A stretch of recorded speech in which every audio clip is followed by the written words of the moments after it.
Hi everyone and welcome to the tutorial. Today I'm going to be demonstrating how to work the circular cast-on method. This is a great cast-on for whenever you are working a project in the round from the centre outwards.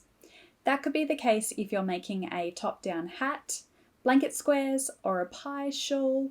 There are lots of different instances where this cast-on will come in handy.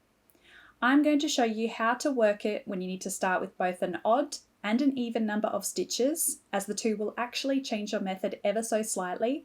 And I'm also going to show you how to cast on with either double pointed needles or a circular needle. Let's get started. I'm going to first cast on an even number of stitches and with my double pointed needles, although all versions of this technique start in a very similar way, and that's by creating an overhand knot.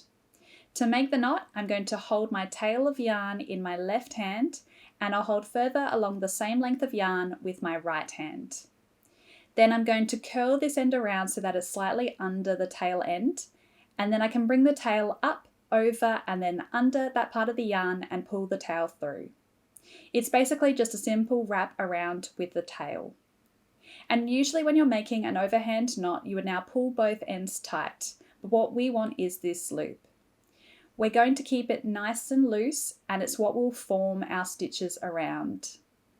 We've got our tail end of yarn over here on the right hand side, and we've got our working yarn over here exiting from the left hand side of the knot.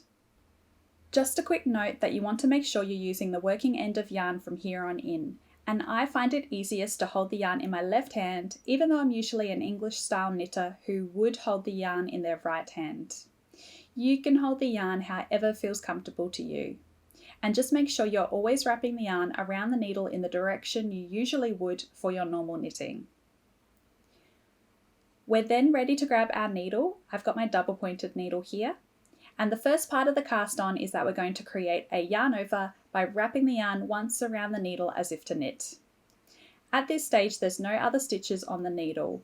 So our yarn over is going to look a bit odd, kind of like the yarn is loosely draped around the needle, going from under the needle to over the top. The next part of our cast on will anchor this, and what we're going to do is insert the needle into the loop, then work another yarn over by wrapping the yarn around the needle, and then draw the needle back through the loop. That's created our second stitch and also anchored our first stitch. Now we repeat our steps from the first yarn over. So once again, wrap the yarn around the needle as if to knit, and then insert the needle back through the loop again. Wrap the yarn around the needle as if to knit, and bring the yarn back through the loop. There's 4 stitches cast on. Keep repeating that.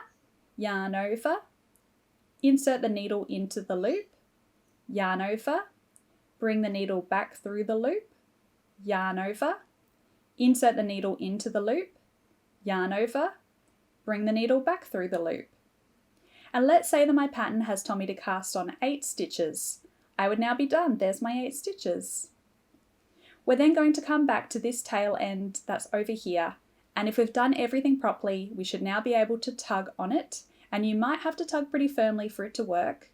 But what should happen as you pull is it'll close up the loop below your stitches, because we don't want to have a gigantic hole in the middle of our knitting if everything should look seamless. Okay, so there's our cast on completed. We can now follow our pattern from the first round onwards, and my particular pattern just says to knit to end in the next round, which means that this stitch over here is my first stitch of the round. I'll slide my stitches to the other end of the double pointed needle, then I can grab my next needle, and as I work the first round, I can actually distribute my stitches over the needles at the same time. Because I've got 8 stitches, I'm going to distribute them as 3, 2, 3. So on the first needle, I will knit 3, 1, 2, 3. Now I'll grab my next needle and I'll knit 2. As I'm doing this, I'm being careful not to twist my stitches around in any way. There's 2 stitches, and then I'll grab my final needle and I'll knit 3. You may notice that I've gone back to my normal English style of knitting with holding the yarn in my right hand. Just knit here in your normal style. Then I'm going to pull on the tail once more to make sure that hole is nice and closed. And if we hold everything so it's not twisted, there is our center cast on completed. You'll continue working these stitches in the round. There's probably going to be some increases in your instructions that need to be added, and the creation of the piece will all be done from the center outwards. That's how we work the circular cast on method when we need to cast on an even number of stitches. Now let's have a look at how the cast on works when we need to start with an odd number of stitches, and if we want to use a circular needle for the magic loop method of working in the round. In these circumstances, the cast on looks incredibly similar, but if you need to cast on an odd number of stitches, I'm going to recommend putting an extra twist into the starting overhand knot. Setting up for this overhand knot again, we'll hold the tail of yarn in our left hand and bring the working end of yarn around behind it. Our tail passes up, over and under the other part of the yarn and pull the tail through, then do that once more. Bring the tail up, over, then under the other yarn, pull the tail through, and now the overhand knot is complete. We're going to create our first stitch this time by inserting our needle into the loop, making a yarn over by wrapping the yarn around the needle as if to knit, and then drawing the needle back through the loop, and that's cast on the first stitch. You may have noticed as I performed that step, it undid one of the two twists in my overhand knot, and that's why I added an extra twist so that I still have one twist remaining holding this loop together. Now we'll yarn over, so wrap the yarn once around the needle, and then we'll repeat the steps from inserting the needle into the loop, working a yarn over, bringing the needle back through the loop, there's 3 stitches, working a yarn over, that's 4 stitches, inserting into the loop, wrapping the yarn around, drawing the needle back through, and so on. The idea is that in all circumstances of the circular cast on method, you want your last stitch to have been created by inserting your needle through the loop, working the yarn over and drawing it back through, because this is always the stitch that anchors the prior yarn over. If my last stitch now was a standalone yarn over, there's nothing really keeping it secure around my needle. Therefore, you need to end with this part. Let's say my pattern wants me to start with 9 stitches. I've got 2, 4, 6, 7. I just need 2 more. And then we pull our tail end of yarn below the needle to close up the loop nice and tight again.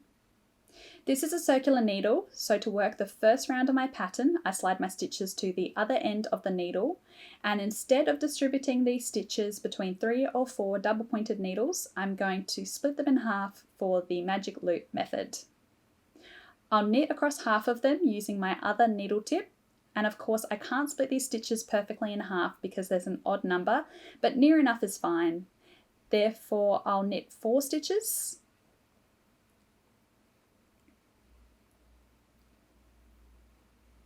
and then I'll pull this needle tip out and then keep knitting across the remaining 5 stitches of the round.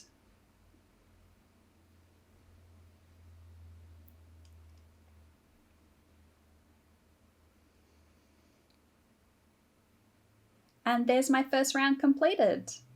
This is ready to continue magic looping in the round, and that's how we work the circular cast on method for an odd number of stitches. Thank you so much for watching the video. If you enjoyed it, please feel free to give it a thumbs up, subscribe to the channel, and I'll see you next time.